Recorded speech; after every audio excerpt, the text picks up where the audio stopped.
За сэтгүүлчдэд энэ өглөөний мэндийг хүргье.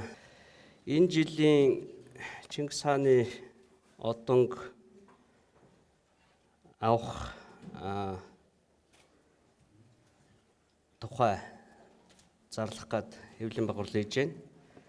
Энэ жилийн одонг хүү хамтлагт өгөхөр болсон.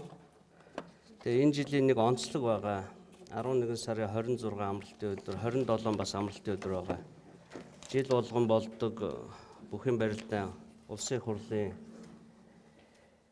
бүхтөө нийлүүлээд 27-ны өдөр буян тухайгийн спортын ордонд нэг өдөр болно. За шагналын мөнгө бол нийлж байгаа учраас хоёр бүхийн нэг өдөр явна гэсэн үг ээ.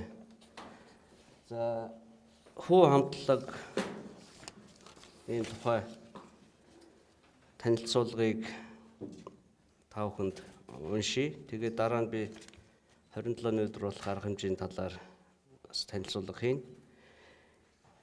Их эзэн Чингис хааны мэндэлсэн Монгол бахархлын өдрөөр улс орныхоо тусгаар тогтнол бүрэн эрхт байдал үндэсний эвд нэгдлийг баттган бэхжүүлэх төр төс түүх соёлынхоо уламжлалыг үнцгээс судалж хойч үедээ өвлүүлэх тэдгээрийг дэлхийд дахин сурталчлан таниулах үйлсэд үнэтэй хувь нэмэр оруулж төр нийгэм үндэстний өмнө онцгой гавьяа байгуулсан иргэдийг Монгол улсын төрийн дээд шагнал тэргүүн зэрэгэ одон Чингис хаан одонгоор шагнадаг журамтай. Их эзэн Чингис хааны мэндэлсэн өвлийн тэргүүн сарын шинийн нэгэн өнөө жил 11 сарын 27-ны өдөр тохиож байгаа. За энэ өдөр одон гардуулдаг ёслол тогтсонжийг дэг журмынхаа дагуу болно. Монгол улсын ерөнхийлөгч өнөө жил төрийн дээд шагнал тэргүүн зэрэгийн одон Чингис хаан одонг улс орныхоо нэр хүнд үндэстний урлагийнхаа гайхамшигыг дэлхийд дахинаас урьдчилан таниулж хүн төрөлхтний урлаг соёлын санд нэгэн онцгой өнгө төрхийг бий болгож байгаа хүү хамтлагт хүртээхээр шийдвэрснийг та бүхэнд уламжлаж байгаадаа баяртай байна. Хүү хамтлаг хүннүү урок урсгалаар уран бүтээл тойрвдог 11 хүний бүрэлдэхүүнтэй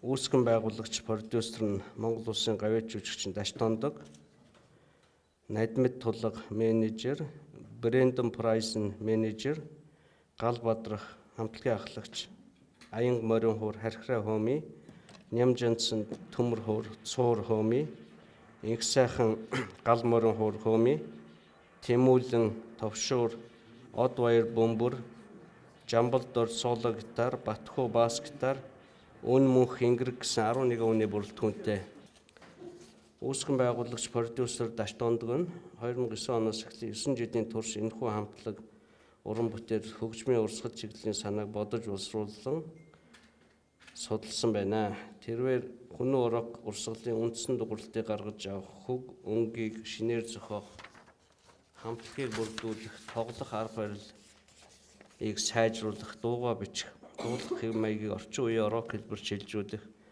хөгжмийн зэмсгийг загварчлах, хамтлагийн гишүүдийн дүр төрхийг тодорхойлох зэрэг ажлуудыг хийж ирсэн байна. Хүү хамтлаг анх уран бүтээлээ 2018 оны сүүлээр нийтийн хүртэл болгосон цагаас асар богино хугацаанд маш өргөн үргэлж түгэж дэлхийн хөгжмийн ертөнцид Монгол агуулгатай нэгэн шинэ төрх өөр амьсгалыг бий болгож байна. Анхны уран бүтээл юу дууг YouTube сувгаар нэг жилийн дотор 26 сая, Чонн сүл дууг 20 сая удаа үзэж хүннүү урок урсгалыг дэлхийн сонорт чангаар тунхаглажээ. 2019 оны 6 дугаар сараас эхлэн Европын нийт 13 орноор 23 фестивал тоглолтод оролцож эхнийхээ аялын тоглолтыг амжилттай хийгээд одоо Америк, Канада улсаар аялж бие даасан болон фестивалийн нийт 60 тоглолтыг хийж явсан байна. Англид болдог алдартай орок фестивалд анх тоглосон хамтлаг дүүрэн үзэгчтэй тоглосон тохиолдолд 10 жилийн дараа гарсан хүү хамтлаг болсон байна. Энэ онд гаргасан Чингис хаан дууны клип цацагдсанаар олон улсад Чингис хааны нэрийг буруу бичиж хэд заншсан байдал засагдаж эхэлсэн зэрэг гадаад харилцаа улс төр дипломатын хүрээний эерэг үр дүн гарч байгааг дурдхан зүйтэй.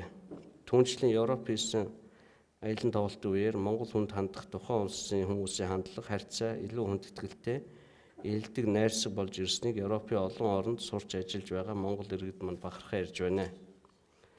Гэрэг хэмээх анхны цомгоо энэ оны 9 сард гаргасан нь борлуулалтаараа дуу хөгжмийн ертөнцийн жагсаалтыг тэргүүлж байна.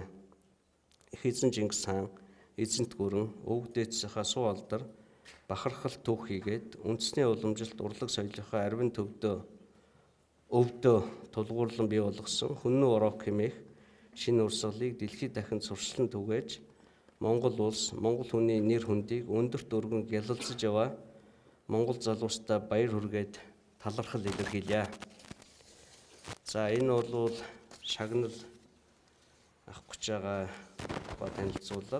Одоо би 27-ны өдөр болох арга хэмжээний зарлалыг авахын хэлье.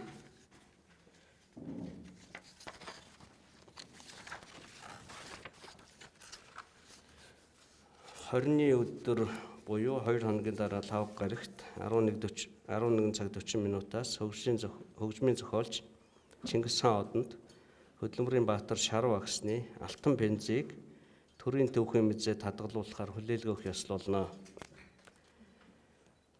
25-ны даваа гарагт Иралис зураачтай уран бүтээлийн үзэсгэлэн Төрийн ордон Баган танхимд гэдэг нь одоо энэ зааланд болно.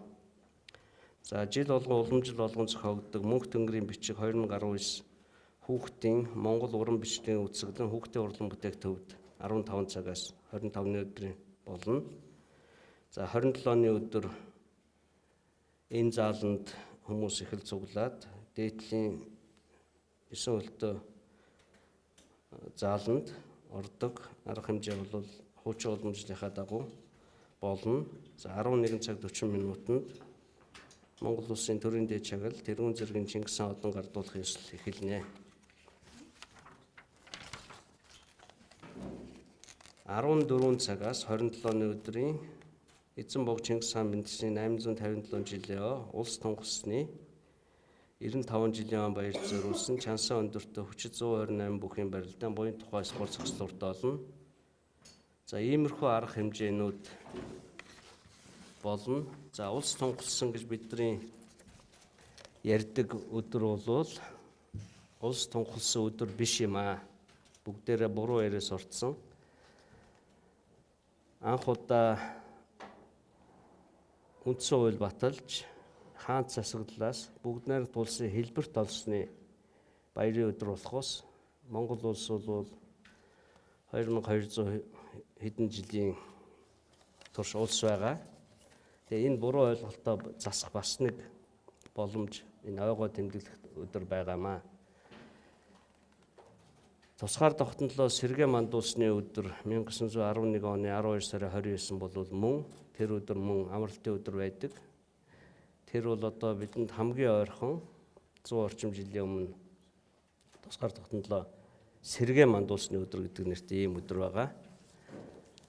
Хаант засгаас бүгд найрамд засаглаж хилцсэний тунхалсан өдөр Чингис хааны өдөр хоёр нэг өдрийн зайтай болж байгаа учраас бүхийн барилдаан дээр цуг болж байгаамаа. За иймэрхүү зарлалын чанартай арга хэмжээ болж байна.